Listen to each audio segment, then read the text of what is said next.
잊을만 하면 보도되는 반려동물 안전사고, 큰 개가 작은 개나 고양이를 물어 죽이는 경우는 물론 그 상대가 사람인 경우도 적지 않습니다. 반려동물을 소홀하게 관리해서 발생하는 사건, 사고를 예방하기 위해 반려동물 보유세를 걷겠다는 움직임이 있습니다. 걷어들인 세금을 재원으로 국가가 나서겠다는 건데 찬반 양론이 팽팽합니다.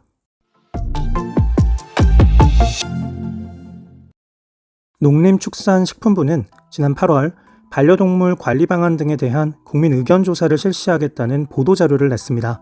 조사 내용에는 반려견 등록 의무를 알고 있는지, 또 반려동물을 입양하기 전 동물주가 교육을 받는 것을 의무화할 것인지를 묻는 질문과 함께 반려동물 보유세 신설에 관한 항목도 포함되어 있었습니다. 하지만 불과 이틀 만에 농식품부는 또 다른 공지를 올렸습니다.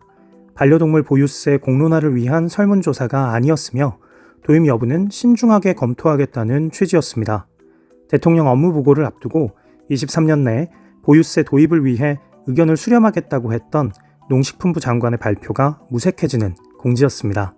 일각에서는 찬반 대립이 첨예하니 한 발 물러선 것 아니냐는 비아냥도 나옵니다. 말을 바꾸고 여론 간보기에 들어가는 거 아니냐는 불만도 있고요. 내 주머니에서 돈을 빼가는 정책을 반길 사람은 사실 거의 없을 겁니다. 없었던 세금을 신설하겠다? 예민할 수밖에 없고 신중하게 판단해야 할 문제이기는 합니다. 대다수의 주요 선진국들은 반려동물의 다양한 형태로 세금을 부과합니다. 일본은 간접적인 방식을 택한 대표적인 국가입니다. 반려동물 주인들로부터 직접 세금을 걷는 것보다 번식장과 펫샵 등에 높은 세금을 부과하고 있죠. 세금에 대한 직접적인 반발은 피하고 징세도 비교적 수월하게 할 수 있기 때문입니다. 하지만 그렇다고 이 높은 세금을 누가 대신 내주는 건 아닙니다. 이 돈은 자연히 반려동물 분양 가격에 반영되고 결국 주인들이 부담하게 되죠. 독일은 또 다릅니다. 모든 지역에서 모든 반려견에 세금을 물려요.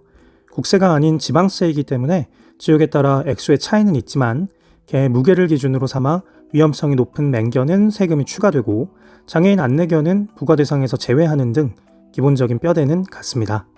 맹견에 대해서만 책임보험 가입이 의무화되어 있는 우리나라와 달리 독일은 모든 반려견에 대해 책임보험 가입이 의무이고 반려견이 집 밖으로 나오기 위해서는 필수적으로 신분증을 달고 다녀야 하는 등 국가 차원의 관리가 가장 적극적으로 이루어지고 있습니다. 보유세 찬성 논거의 핵심은 원인자 부담 원칙입니다. 어려운 이야기 같지만 사회적 비용을 발생시킨 당사자가 그 비용을 책임지고 부담하라는 간명한 논리입니다. 국제환경협약에서는 상식으로 통하고 있죠. 즉, 반려동물이 더럽힌 공공시설을 유지, 관리하는 비용이나 유기동물을 구조하고 관리하는 비용 등이 발생된 원인이 모두 반려동물에게 있기 때문에 당연히 세금을 물려야 한다는 겁니다. 또 세금은 일종의 허들이 되어 책임감 없는 사람들이 반려동물을 기르는 것을 막을 수 있다는 주장도 있습니다. 납부한 세금이 아까워서라도 동물을 함부로 유기하거나 학대할 우려가 줄어들 거라는 거죠. 유기동물을 입양할 경우 세금을 면제하거나 줄여준다면 유기동물의 처리와 관리도 한결 수월해질 수 있고요.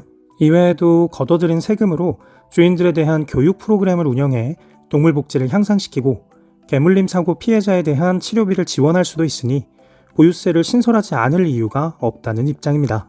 보유세 신설을 반대하는 사람들은 같은 쟁점에서 다른 결론을 냅니다. 보유세 신설로 더 큰 부담을 안게 된 사람들이 오히려 동물을 유기하게 될 우려가 더 커질 수 있다는 겁니다. 기초적인 의료보험도 마련되지 않아 반려동물 병원비 부담이 어마어마한 현 시점에 국가가 지원은커녕 또 다른 부담을 지우는 보유세를 신설하는 건 부적절하다는 거죠. 원인자 부담에 대해서도 반론합니다.